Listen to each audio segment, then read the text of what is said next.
Good evening, everybody. How are you all doing? Hope you're all well. Another week yet again. I tell you what, I wish we'd get some longer daylight hours at the minute. All this darkness is starting to rack me off now, to be honest.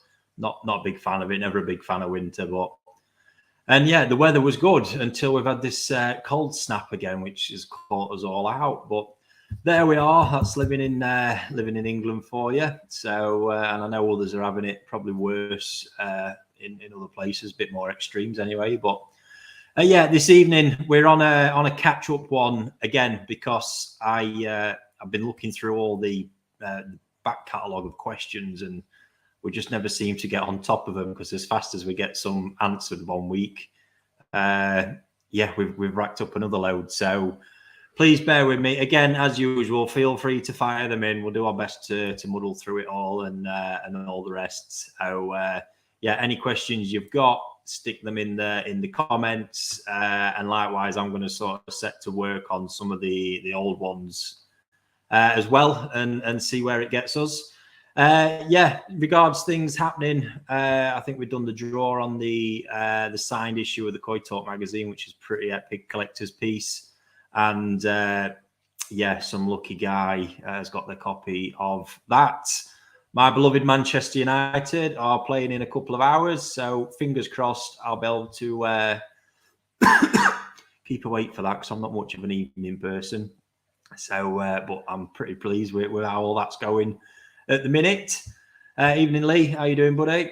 Yeah, so there we have it. I've been over to Newark Showground today to check out the venue for the Secret Sankey Showdown event.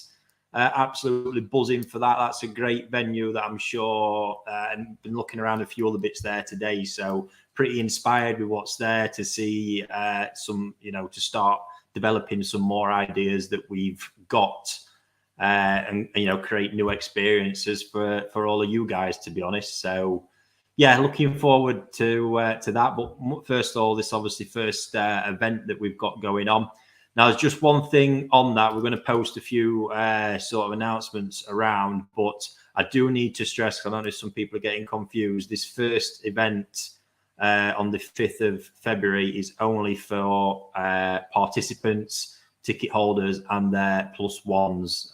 Please don't be turning up on that day, because unless you've got a ticket, the venue is not just open. It's the second time around one at the end of May where we're going to be releasing a lot more tickets for other people to come and attend. So yeah, looking forward to both. Looking forward to having the time around participating to help obviously pick through the fish and what they're doing. The Sankeys are looking absolutely great, coming on really, really strongly at the minute. But likewise, yeah, looking forward to the next part where we can open up more people to see the results and what they can be a part of for the next years and potentially other events that we're looking at. But personally, I'm loving the sort of vibe of creating these events where people can get together, learn a bit, meet each other face to face.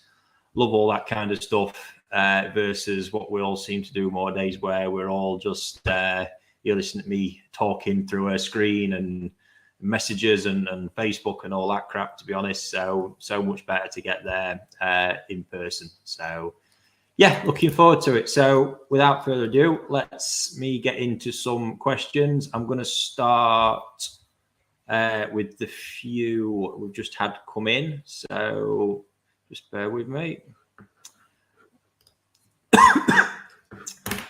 Peter, what happens to fish you think will be stunners? Do you lose much if they don't come to much, or do you break even? I lose plenty all the time, to be honest with you. The Danichi fish is probably the biggest one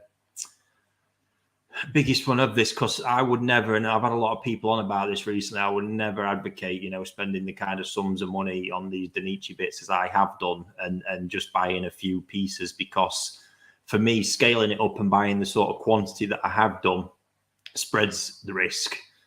If obviously you guys are looking at this as a hobby perspective, but equally, if you're making a decent cash investment, which is going to lead on to another question I can see sat there at the minute, what you don't want to be doing, or ultimately the same, you want to be, making sure as much as possible that fish is going to come good for you. And that can sometimes be the same, spreading the risk. So by having the big batch of fish, the big batch that I've got, we get the offsets because towside, doesn't matter what the level of skill, towside are wildly unpredictable. So just to buy, say 10, for example, for me, no doubt that would end up in a catastrophic loss, because too many would turn. And I've got the things of, we're buying them on sex, so we don't know gender, which obviously has a big effect on value. So yeah, on the case of them on like single fish, massive horrendous losses on some of them where you've had complete color failure because there's nothing we can do with them fish. They're absolutely worthless. And it has happened multiple occasions, and that's something else that happens more. The bigger the batch of fish gets, you are ultimately then going to get more failures. It's just the percentage, you know, you're working in realms there where the percentage numbers, yes, there's more failures, but overall you're doing better because you've got more options in the batch. And likewise, more often than not, there's some that don't cost anywhere near as much that come really good. So it's just about balancing the books. When you've got a big pool of them, you can do that a bit better. But trust me, the whole thing I've done with Danichi over the past 2 years has not been a money maker in the slightest. I've had a lot of personal satisfaction with those, and a lot of knowledge and insight gained from it, which is the invaluable part, is the part where I see all the value. But yeah, as a money making exercise, really not a great one. So yeah, it's just the risks that we take, and being completely honest about it. You know, when something comes good, as it does with the breeders, because they're in the same boat, you have to make sure you understand its market value, because that's what we do. It's not a case of, you know, it only costs X, so you sell it for Y. Even in cases like this, so you've got to balance the books, and breeders are the same. You know, sometimes they have catastrophic losses. You know, customers' fish they've sold that were expensive, they've gone wrong, then they've had to replace it with something else of a similar standard. Therefore, they possibly lost one of the top fish that next year as well through a replacement. So yeah, when something comes good, they have to make sure they understand its value, and likewise for me. So I hope that helps answer that one, Peter. Which then moves on to Abby's question. How are you doing, Abby? I bet it's not too warm up in Scotland right now, mate. So when looking for a quality Go-Sankey with a budget of £1,000, is it better to buy one Nisai or two Tosai from Koi Wholesale via your dealer? Right, that one's an easy one for me to answer. In this case, I would go the £1,000 and try and buy the Nisai and absolutely go for male. No doubt about it. At that budget, and I'm glad you've given me this example, Abby, because this is really at the sort of price level I've been preaching about for a long time. I think in buying two Tosai, what you actually do there, because you're talking two £500 Tosai, they're going to be unsexed. You've probably got more risk sat in those two fish in this instance than you have spending the £1,000 on a Nisai that's already another year down the line. You're going to be able to read it a bit better, know where it's heading a bit more. And like I say, definitely going for a better quality male fish, because that amount of budget for good quality female Go-Sankey isn't going to stretch half as far as it will buying a good quality male. So, and that sort of ties in a little bit to what I was just talking about with Dainichi. Is that, yeah, the two Tosai in that case, I don't think you're spreading your risk enough. It's still quite a high price level, because I'm picturing sort of what you're going to be buying for that kind of price. And like I say, I think your money's best sat in the Nisai, and don't aim your sights sort of too high unless there's a super deal going somewhere in regards to breeder. I think at that kind of budget, you're looking at a mid-breeder, maybe like a Hoshikin. You get some cracking males from Hoshikin, probably sat around that kind of budget at Nisai, where you're going to get a lot of fish for your money. So, yeah, I hope that helps. I've just seen a message that he's not actually up in Scotland, he's in Spain. So, yeah, lucky you, mate. Right, let's get rid of that one. So, that's a good one. Koi Agid is I'm still waiting for a Japanese koi farmer's daughter, age 30 plus. Ricky, what's going on? Just get yourself out there, mate. Get yourself out there. I'm sure something will come good for you, buddy. Brilliant. Right, let me have a look. Get rid of that one. Here we go. See a heaters one. Already we're running away with tonight's questions again. I have a question about inline heaters. Are they worth it? As I only have a 900-gallon pond and air source seems like overkill. I'm just looking to keep temperatures steady without big changes. Yeah, I think probably, Lee, to be honest, if you sort of balance the books on this one, this is what you're going to have a look at. You only really need a kilowatt of power. So you're on the lowest sort of smallest size you can get, and it's going to be the lowest thing. So I can't see personally, like you say, with the investment you're going to put into a heat pump, it's going to take you a long time to repay that. And if you're not looking to go crazy with the temperatures and just sort of keep the nip off the water a little bit, then yeah, personally, I think in your situation, that's what I'd be looking to do. Just low investment on a small inline and just use it sensibly, insulate well. And yeah, I agree. I think that's the best route for that one for sure. There's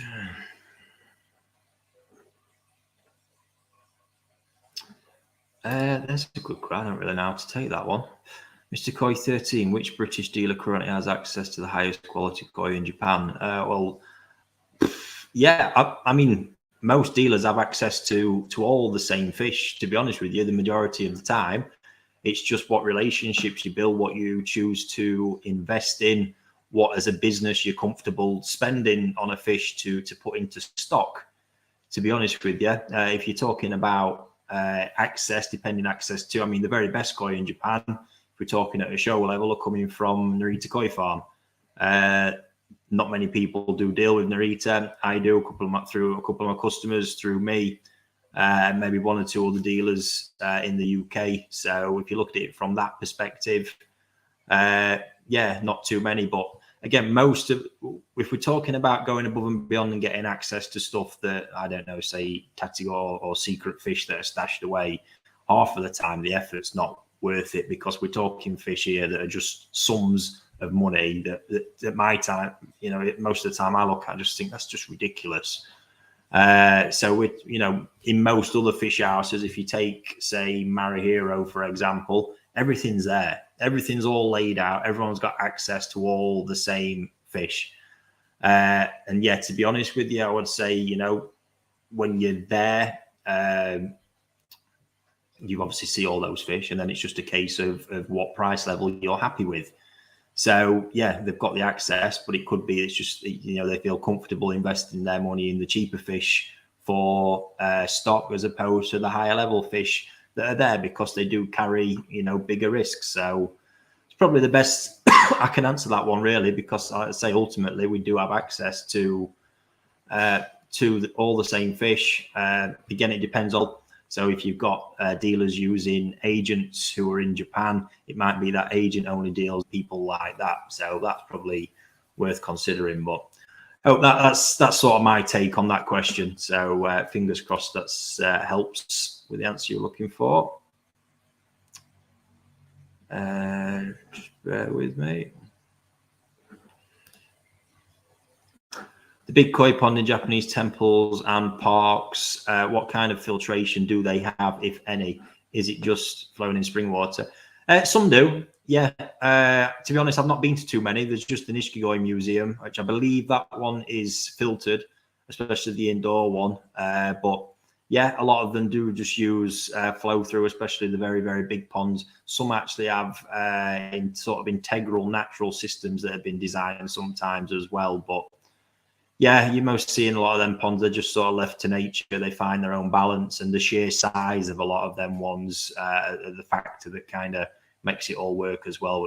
Can't remember, Japan's got, you know, amazing access to so much water, good water as well. So it really does help them out, even, you know, right through to the mud ponds and the fish houses as well. So happy days. Right, I am going to delve into some of the older questions now for a minute. So if you can just bear with me a second, I find the right folder, because like I say, we have got that many.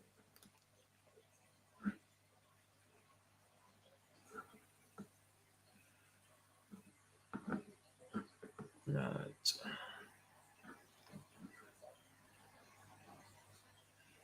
Oh yeah, there we go. I'm not sure if we answered this one before. This was one I was looking at the other day. So I was looking at Koi on your website, and it said it came with a blank breeder certificate. Can you explain what that is all about?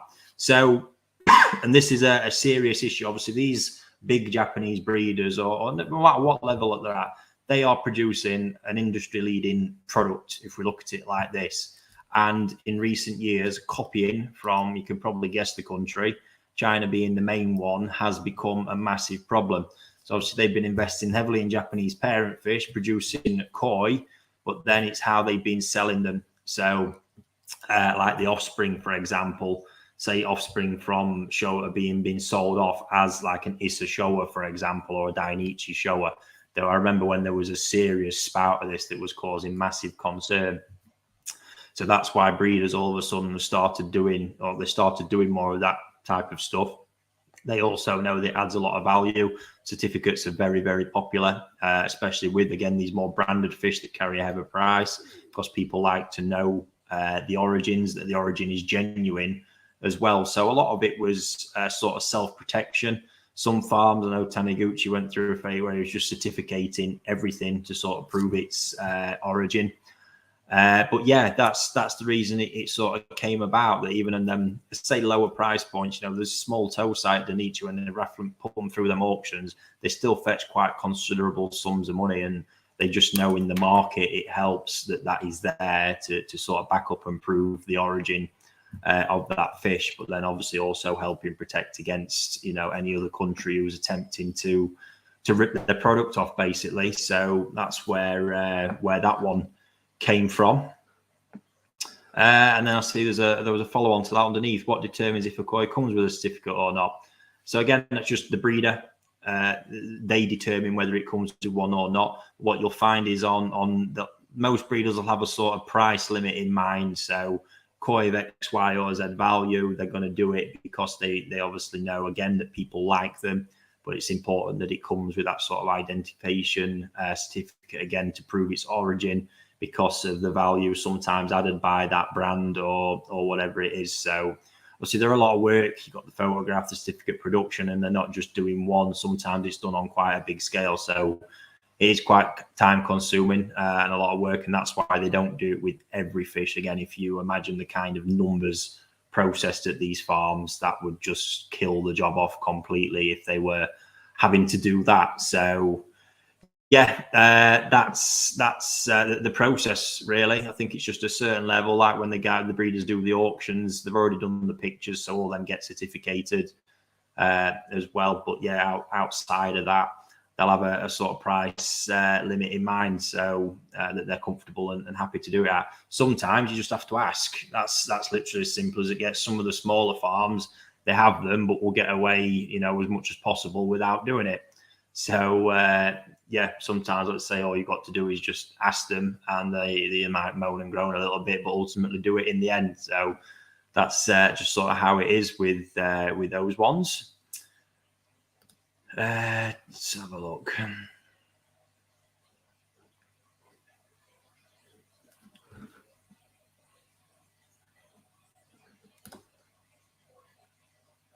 Are there any treatments used in Japan that aren't available here? Yes, absolutely. The first one that springs to mind is a really potent chemical called mazaten.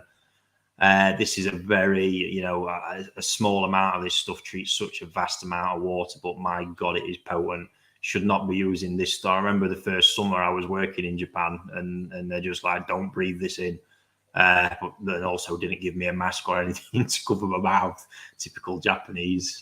So absolutely great. But yeah, it's a blue powder, and basically, well, it's that strong. I can use it to medicate mud ponds, which that opens up another topic, because I know this is something people are curious about. And yes, it is. People do medicate mud ponds in Japan. So I'll just finish that question first. I know of mazaten, there's a few antibiotics and bits and bobs out there. Another treatment called Albergin that quite a few of you might have heard of already, which is very good as sort of a preventative against bruising and damage and stuff like that. So yeah, they're the first two that sort of spring to mind, but mazaten's a big one. Very good in the treatment of anchor worm and fish lice as well, which is more of a problem for them with fish in mud ponds and coming out of mud ponds. But yeah, on that trip, there was a couple of instances. So basically every time we'd netted up a fry pond, and this is not every breeder's procedure, but when I was at NND, this was the procedure. It's a very, very stressful process because you've got these fish living in this huge, great natural environment. Then all of a sudden we're wading through there with a net, pulling them up, carrying out all this selection, then re-releasing them again. So yeah, straight after that, Mazaton would be added as almost like a preventative, just to sort of de-stress and stop anything happening. Because like I say, small amount of this stuff is capable of medicating the small, sort of fry ponds quite easily. And then there was even an instance on a big pond on the same complex I was working on where the fish condition just weren't right. They were kind of off the food a little bit. We witnessed there was kind of like a bit of a log in the corner of the pond, and there was a lot of flashing going on. So in the end, we cut the food on there completely for a few days. And then that pond in the end was medicated with Mazaton as well. So I think that's probably one of the biggest eye-opening things when I actually think back about that time working on the mud ponds is all them years ago when I first started realizing fish were even kept in mud ponds, which I know to a lot of people when you start in the hobby, it surprises them that that's the way it's done in Japan. And they became, to me, all of a sudden, there used to be a video trilogy that some guy, you might watching this, called the Yamakoshi trilogy. I think it was produced by New Vision. It was on videotape. I had it. That's how long ago that was. And I was just beside these videos. I watched over and over again to the point where I knew every word of them. And it was the harvest edition of that one that, well, even the summer one, just painted up these pictures, these mystical ponds where breeders release these fish in the summer. They went and get them a bit of food every day. And then at the end of it, these magical results happened. And that's the sort of dream I bought into. And then when I actually got to get on the inside of it, realized actually how much more manual work and sort of maintenance of those ponds is carried out on them. So that's right through to, some of the work I was doing on that very trip, grass cutting, strimming all the weeds down, just maintaining that area. I was catching tadpoles out of one pond to actually stop them feasting on all the natural food and resources in the pond. I was netting blanket weed out of one pond before that was medicated. Obviously, I just told you, we were medicating, sorting out fresh natural source water to run through them, as well as then obviously all the process around managing the feeding, which is a huge one, gauging the accurate feeding levels, adjusting the feeders. so much going on with them. It's a huge amount of work keeping them in them ponds. And that's then, without the fry ones. I remember, one part during that trip, heavy rain was forecast, which is really quite acidic in Japan. And as a result of that, we had to go out when we was dropping crushed oyster shell in the fry ponds, because obviously they're quite shallow and the pH would have been massively affected, probably causing a bit of a crash and then a mass loss of fish as a result of it, because some little fish are quite fragile.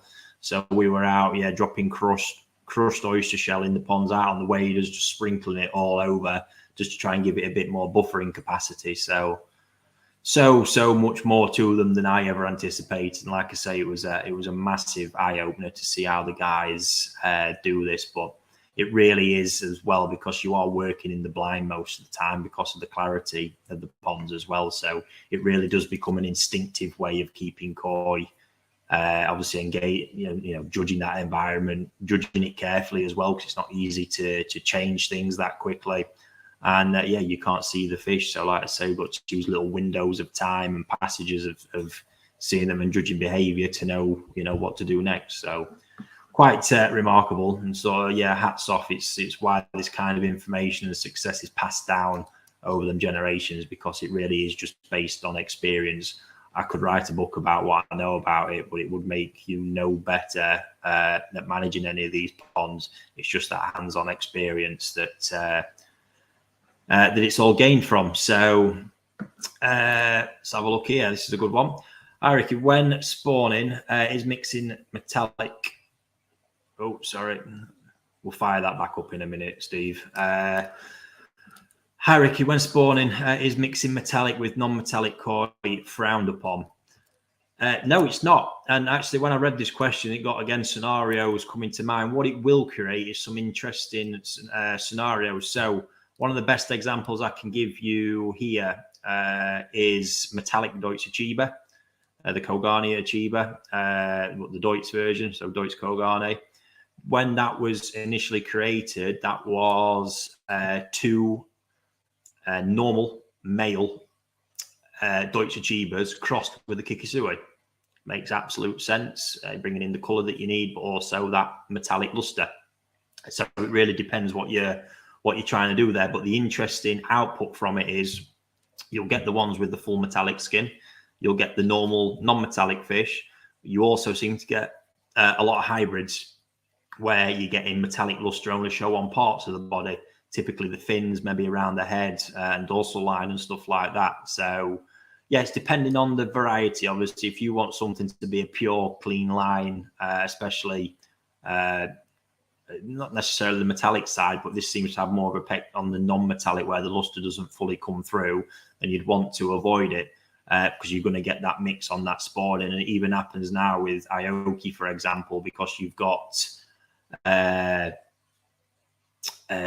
you've got the Benny Kikakuru, that's it. So they come from that lineage. That produces a lot of Benny Komonryu as well from the pairing set that you use. But you often find those Benny Komonryu also then tend to have this sort of sometimes metallic in the fins and just different parts of the body, which can be a little bit frustrating. Don't get me wrong, some people love to see it, but if you're after producing that as a showfish, then as a normal Benny Komonryu with slight metallic parts, that's going to throw some confusion because it may get entered based on it being metallic because of some elements of it, which is then going to work against it. So that would depend how the sort of got benched in the end. So yeah, it's not frowned upon, but the outputs are going to be quite mixed. So depending on the output you want would depend on whether that's going to be a good or a bad scenario, to be honest with you. Steve background, Steve, feel free to fire a few comments up while I'm just browsing through these questions.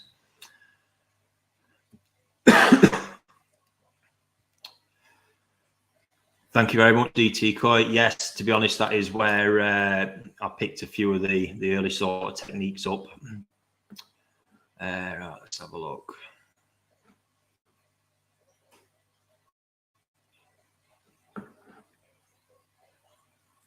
Right, here is a good one.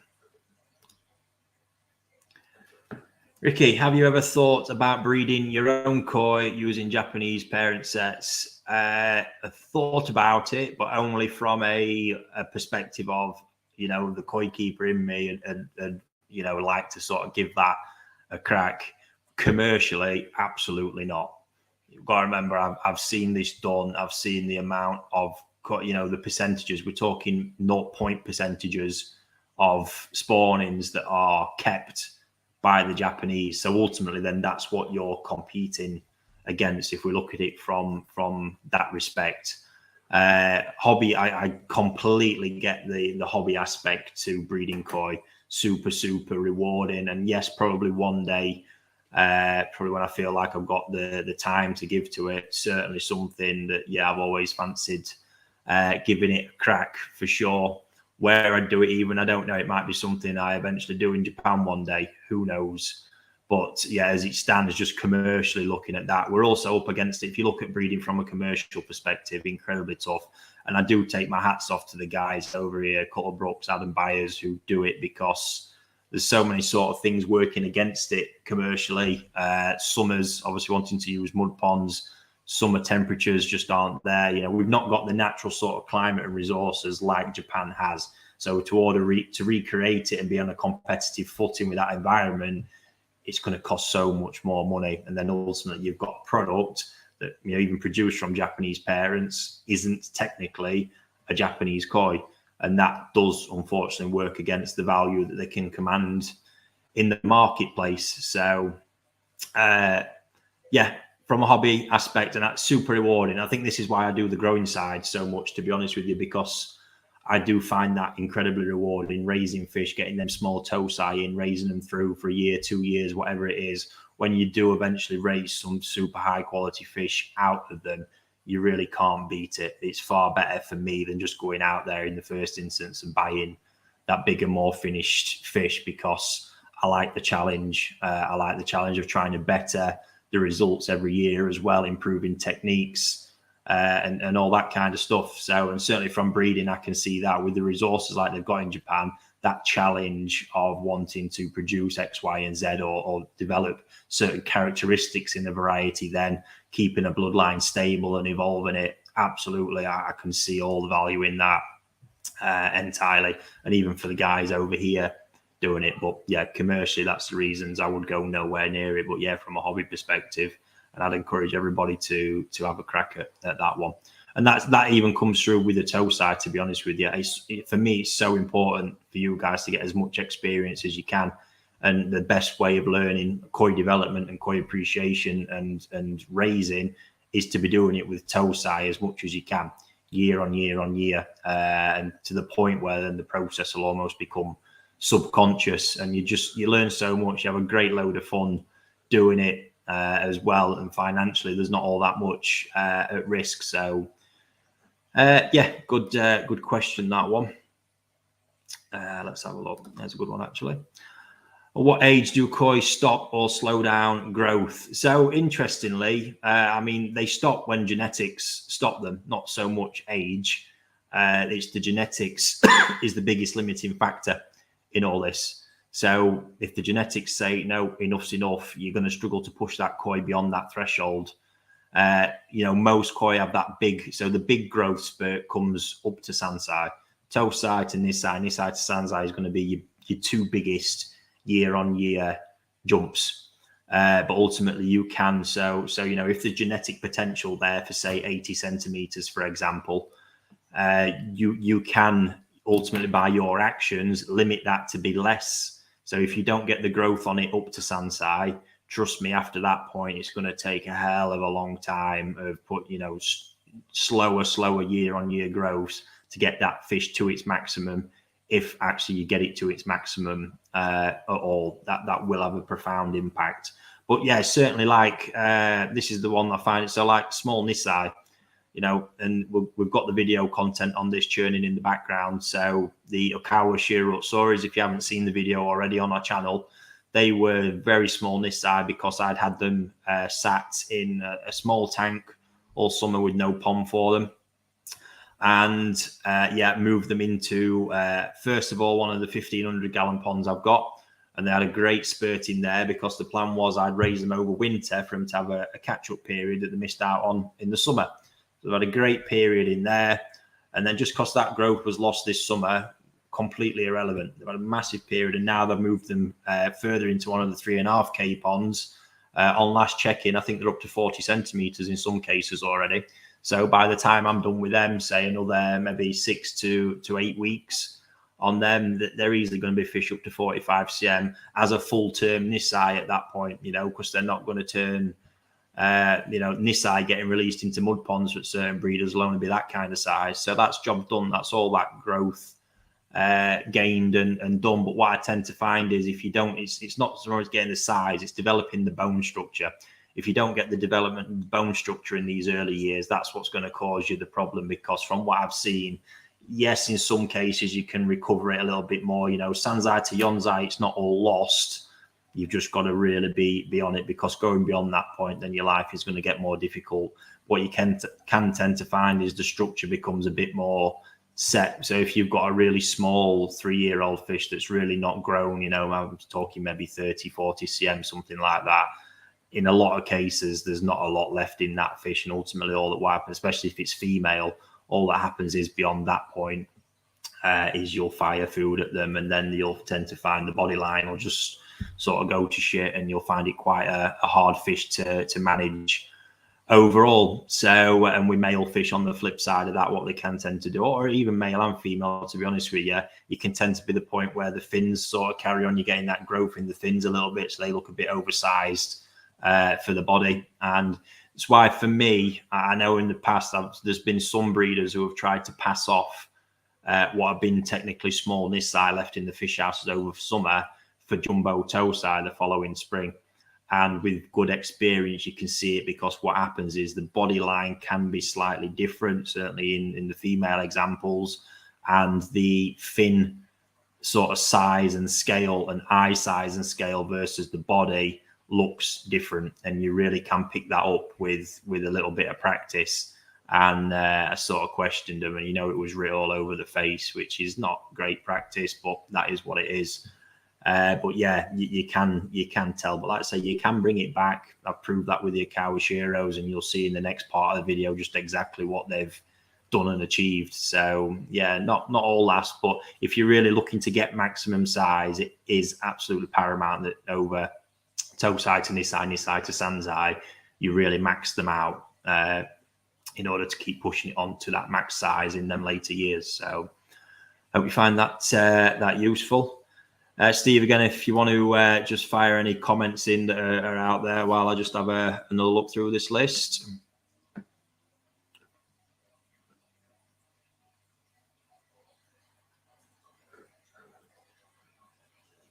Right.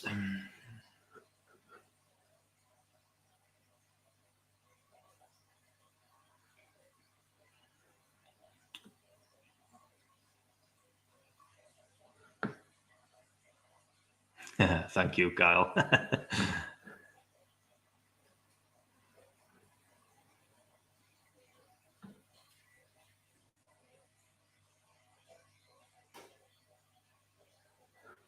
Oh, there's one. I thought I saw. Ricky, do you use alt meters? Nope. You've probably gathered again. I'll say it like with the RO sort of question last year. Simplicity is my brand of koi keeping and getting involved in all that stuff.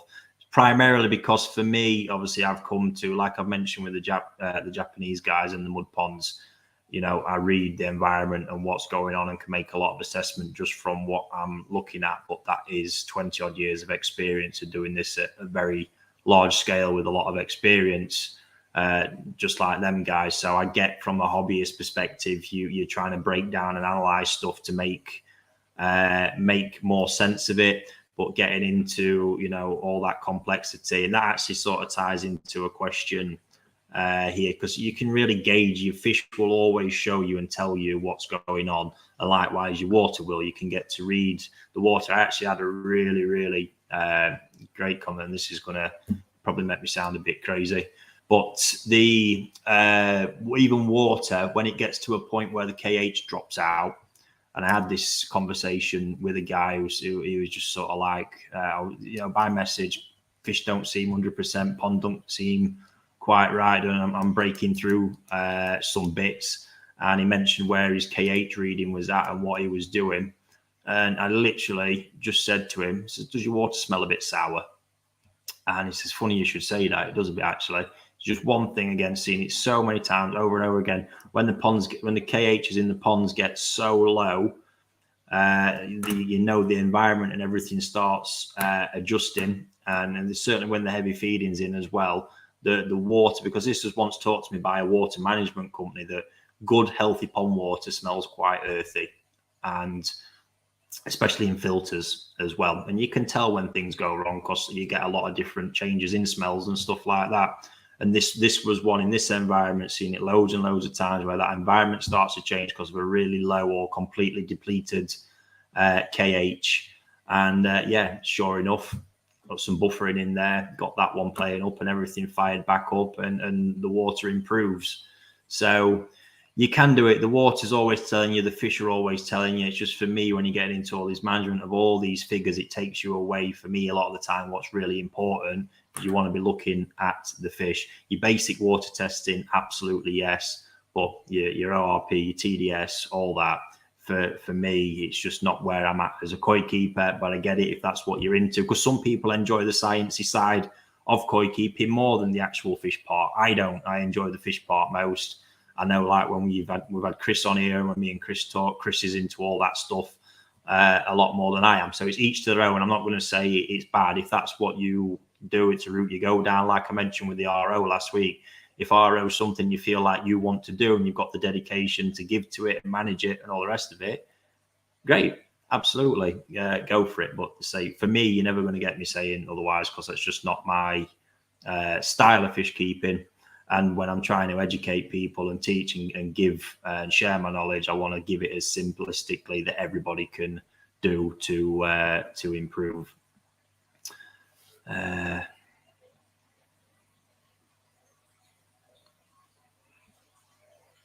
Oh, here we go. Yeah, that's the one I saw that liked. Eric, can you discuss your philosophy on water return setup, similar to the way it's done in Japan? You touched on a subject a while back, but I like more detail. Cheers. So yeah, water returns. My ideal pond design, and this is something at the minute I'm really looking at because there's 2 new fish houses due to be built.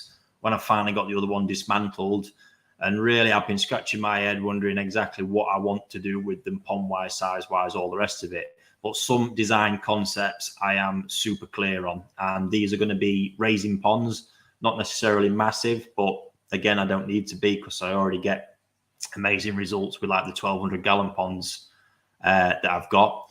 But one element for me is the shape of the pond is one that for raising, I'm very fond on, and we're seeing this more and more. You know, it's got Sakai has been a big advocate of it. And then that's filtering down as more and more breeders sort of pay attention to what them guys are doing. And that is the sort of longer, more rectangular shaped pond. So where you're probably talking the width being 50% of the length to create that kind of rectangle. For me, it's that length and that swimming capacity. Because if we look at mud ponds, again, benefits of mud ponds, I'm not just into the fact it's a simple case of, oh, it's soft water, or, oh, it's this, oh, it's that. If we look at the surface area these koi have to swim, and their swimming is just like our exercising, and ultimately good body development is muscle development, and then also getting some good fat on there at the same time. It's that complete and utter balance. So yeah, when they can swim, ultimately they're getting, you know, a chance to really work hard at that. Depth to me is not important.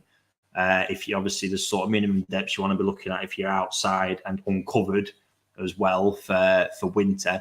But if this is an indoor pond, which is how I'm considering it, you know, 3 sort of like a meter up to 1.5 meters, I don't see any need to go beyond that for sort of any size fish. And yeah, having that length for the fish to really swim, really work. But then yeah, the settings of the returns and the current. So I like, again, this is me fish first, which is again part of my whole philosophy, as opposed to pond aesthetics first or anything like that, is that the sort of tangential return approach, which was ultimately designed with not with the fish's best interest, in the interest of creating that sort of vortex emotion to get shit to the bottom drain. What you find is anyway, shit's not really a big problem in most ponds where there's a healthy, you know, sort of a blanket weed's not overgrown or something like that, and there's a decent stocking level in there and good fish movement. So and well-positioned bottom drains anyway, based on the size of the pond. And yeah, so I like all of my returns at one end and then a one-directional flow system. So that's talking if you've got showers, how the returns come in is really quite irrelevant. Above water, below, whatever you want to do there. Really, always been a fan of a bit of a surface current and getting the agitation from surface returns as well. But all one directional, and that's then giving you basically sort of like a tapered flow. So at any point as the fish are sort of swimming away, it's a little bit more relaxing. So feeding can be done at any point, because ultimately the food will end up at the sort of stiller end. So especially when you've got bigger fish, you don't want big fish or big koi trying to be feeding against heavy flows. It's not ideal for them. They're a much steadier, more graceful feeder. So having a still end of a pond is really ideal for the fish for that purpose. And I've just seen it work really well. And now all the best raising ponds, indoor ponds in Japan are basically being built with this in mind. And you know, maximizing length to get that as you know, if you can get complete surface area and get a load of width as well, then fantastic, because there's plenty of space to swim around. But if you can't, you're better trying to get the length there. So yeah, that's the way I do it, and that's the way all of the ponds, the raising ponds at Koi Wholesale are set up. It's one directional returns, all in at one end. The aeration as well, I've got that kind of mixed, because aeration can be helpful to stop any potential dead spots. So using that kind of scattered around. What I don't like is when heavy central aeration, so out of the bottom drain, is used on a square pond. So say you've got a size, I don't know, sort of 8x8, 10x10, something like that, and you've got this huge, dome of air coming out, creating that kind of current motion, which can be quite unsettling for the fish. There's nowhere for him to escape from it. It's excessive. So if you have got that kind of setup, it'd be well better trying to push more air through filtration if you can, i.e. if you've got a Nexus, fluid bed, whatever it is, drive more air that way, because it will be just as effective at getting oxygen into the water and slowing that down in the pond, so it just kind of fizzles up to the top. Or alternatively change it so the air comes in at one end, potentially with your returns as well. So hope that helps with that one. Again, that's each to their own with that, but that for me is the method I see that's worked. And again, the 3.5K ponds I've got are built on that design. I think they're 20 foot long by 8 foot wide, and not massively deep, but they have just, well, you should have all seen the results by now. They produce great results, and I believe that's part of the reason. So yes.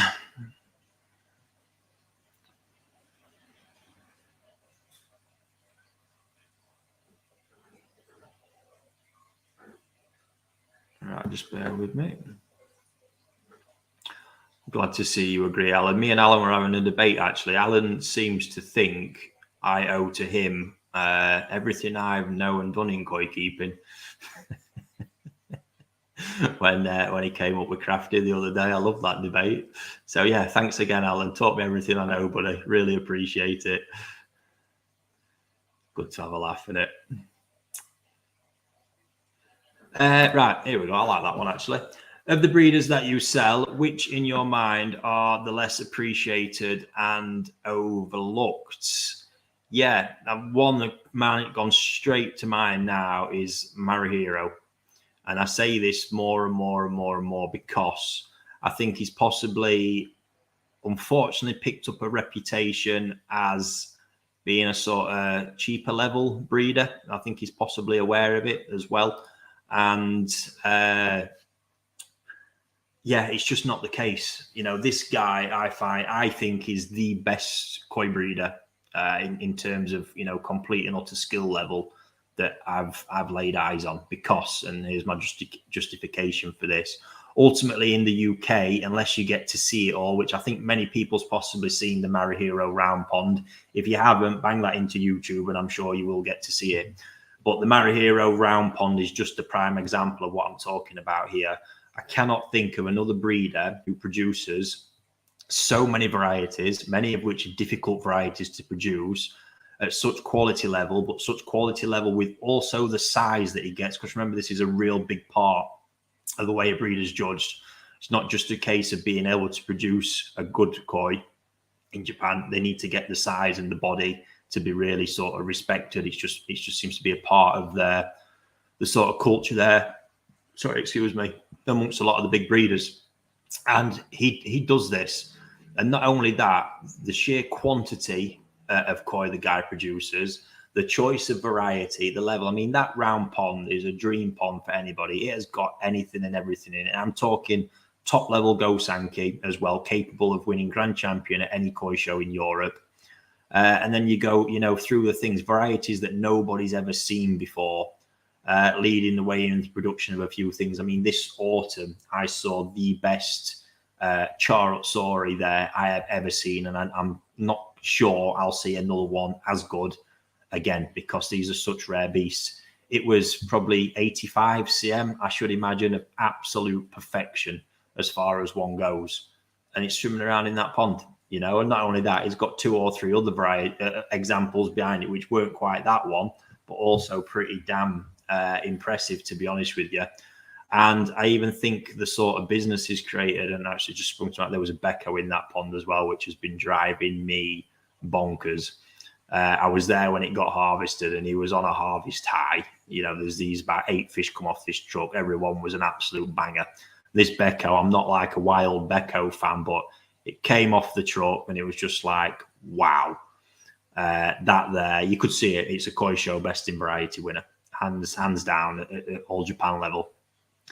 And yeah, so they put no more. I think it was 61 cm as well. So he was talking Wakagoi because it's absolutely primed. Given max size there, 63. And but yeah, this was crazy digits. I had to ask because I was just that taken back by it. But yeah, wild prices. But again, you find that there, and then the next thing there's some huge chags, Hiotsuris, Shisuis, Kogane Achibas, Ginrin versions of all the Gosankia producers. It just goes on and on and on and on. And I think that respect is being shown when you see the fact that you get guys, and I have mentioned this a few times now, like Dainichi, when they started their Botan line, where did they go for A, the advice, and B, the parent fish? Go to Marihiro. What do we need to throw together to start this off? Bang, there's your man. The last time I was there as well, you see Issa walking in there for a look in that round pond. The minute you see that, yeah, they go, to enjoy it as well. These guys just love seeing that stuff. But, there's probably something in mind. He's such an integral figure. And, something I was talking to another breeder about is how well positioned he is, the central figure. He's on a road that we will use day in, day out, driving around the mountains, and he's right in the middle of it. And everyone's just constantly stopping in there because even the business he's created, I think a lot of koi businesses in general would probably struggle if he was removed from the industry, because he's always got fish, doesn't matter when. I find it fascinating. You'll go sort of say April, May time when the snow's starting to thaw. Every other breeder out there is thinking of getting fish out to mud ponds and starting spawning. He's doing all that, but then also harvesting at the same time. He's had fish just sat in mud ponds covered in snow, goes out there, they're thawed out, he's harvesting, bringing more fish in. At any time you go, there can be something new. And sort of got it sucker punched the last time I was there as well. Absolutely brilliant. So I'm there, and looking for some top end pieces. And he pulls me away from the round pond, says, come and have a look at these. Man, there's a metre of snow outside. And he's got his big truck. There's one of the big blue vats on the back. And he unzips it, and there's 1,000 pieces of small Nisai in there. So he'd been in that morning, grabbed them out of one of his other fish houses, prepared them. And yeah, that was it. Deal done. So such a shrewd bloke as well. Just got it all going on. At any point given time, he can pull something out of the bag. And I just can't think of many other breeders. His brother, the main Marseille operation, don't get me wrong, operating on a similar vibe, and the father. But the way Marihiro's done it is took the quality to completely different levels. And yeah, as I say, I think your Sakai's, Dainichis always get the real kudos because they're winning the All Japan awards all the time. And they dedicate so much to the production of so few varieties. But I know for a fact, when it comes to them wanting to do something new, this is the kind of guy they're all going to for the fish to make it happen and the insight to make it happen as well. So, yeah, that's the one I'd go with on that one. So, yeah, I hope that gives you some sort of insights. Right, I'm diving back into tonight's questions. Just before we come to an end, and one there that's just caught my attention, the People's Pond. Do you think some koi sellers collude on price fixing? Absolutely not. I mean, if we're talking about the industry outside of Japan, I think it's very rare you see too many other koi dealers even talking to each other. So colluding on price would be quite remarkable. And yeah, in Japan, no, this is one thing that they help each other where they need to. They come together for events for the good of the industry, but they all then ultimately do their own thing, and obviously try their best to command the best price they can for the fish. So no, I've never seen any cases of that, and yeah, it's never something I've even really thought of, to be honest with you. But interesting question.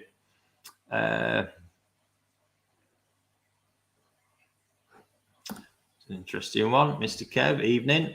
When in Japan did you see any new weird and wonderful varieties that will be coming to market? No, not at the minute, but that's always one, to be honest with you. Even the past 2 trips, I've not delved into the toe side too much. I've been with customers, been full on sort of getting the Nisai and other bits that they wanted. But no, nothing yet, but we possibly will see. I have seen this year there's a massive, again, more and more Karashi coming out, which I'm sure is not going to excite too many people. This is a real buzz variety amongst breeders at the minute, sort of challenging himself with different strains of Karashigoi lineages. Ultimately, for me, I don't think they're sort of seeing, maybe in Asia, there's more demand for these stuff because it depends on the parent set and the breeder to sort of create some sort of buzz around it. I think here in the UK and in Europe, there's not the same sort of attitude and feeling towards them. The Akawa we did really well with last year, but ultimately there's a cycle, and I know interest will sort of drop off as something else comes up. Even for me, you know, I've sort of left alone with them this year, and we've moved on to the well, I managed to get that super stupid box of the mango karashi from Sakai. So, but then again, that's a curious one for me because again, it's knowing the lineage behind it. It's not so much it's a karashi, it's that potential of what they can do, and the excitement of that is the reason I've gone for it. But to a lot of people, a Karashigoi is just a yellow koi, and when they've got one, maybe not even too fussed where it comes from, because that'll dictate on price a lot. If you get a Karashi from Marseille, you're not going to be paying a lot of money for one. When you're looking for one of these Sakai mangoes, yeah, it just gets absolutely ridiculous. Right, just bear with me a minute.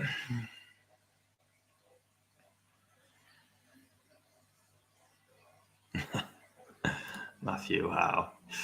When you're bringing the roadshow down south, I know there'll be loads of people that would love to meet you. Oh, mate, I'm really not a fan of traveling out too much these days. I like my little sort of 15-minute drive to work and around, you know, what we've got going on, the Koi Talk offices and whatnot. But going outside of it, mate, God, we'll have to wait and see. But yeah, really not a fan of driving.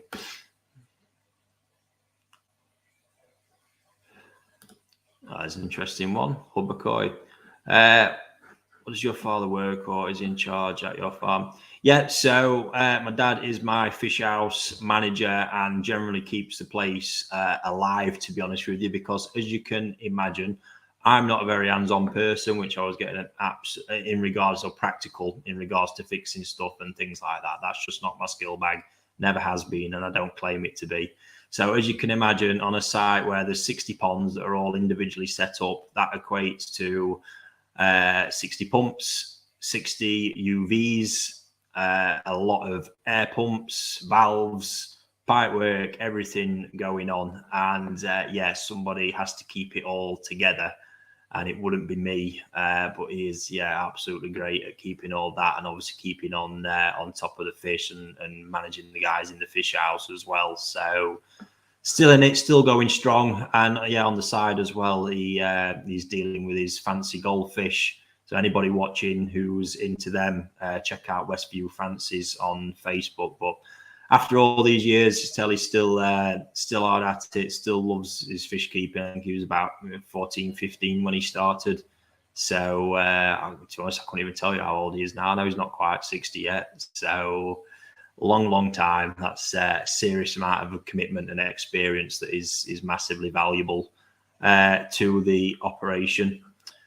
Right, that's an interesting one I've just seen from Surrey Koi. How do you get strong current with a low turnover? I don't know if you've seen the spray bars I got set up in the 1,500 gallon ponds. So 2 ways, really. Again, the spray bars help creating a bit of pressure there to sort of get that current on the surface.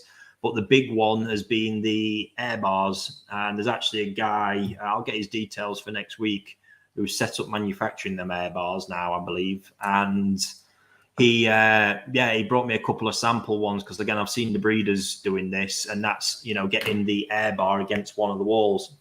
So on one of the 3.5K ponds now, I've got the steady return coming from the Aquamax Eco 8000, which is just 1.5 inches straight through.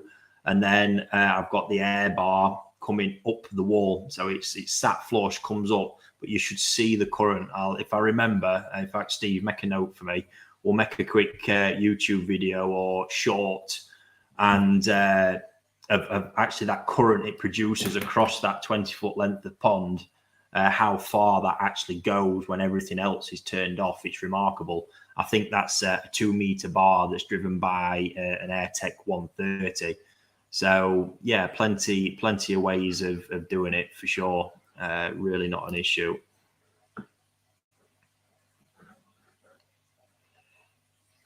Right, just bear with me, folks. Last couple.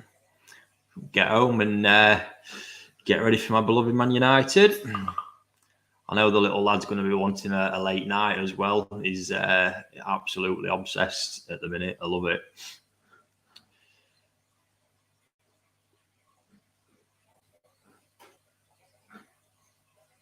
Sorry, I'm just trying to filter through these.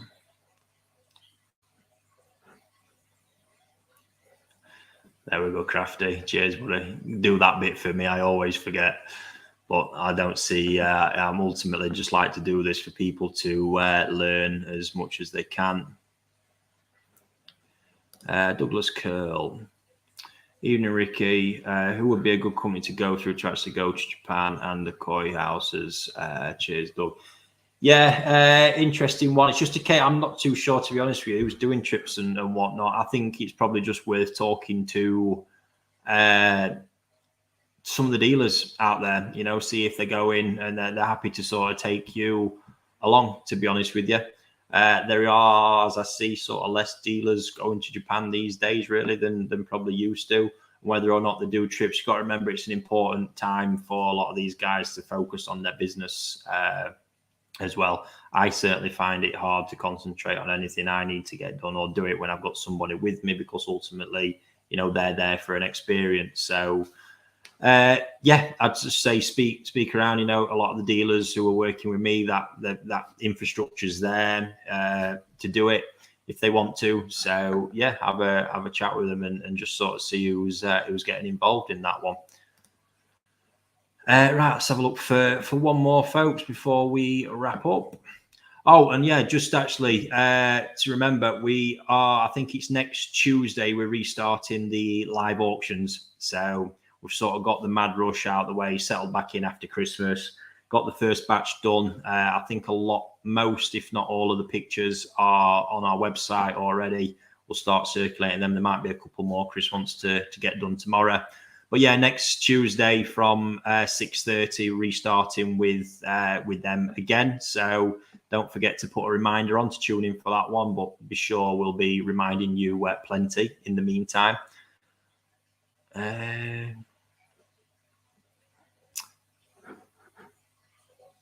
Right, last one. There we go. That coming at the top. Adam Webber.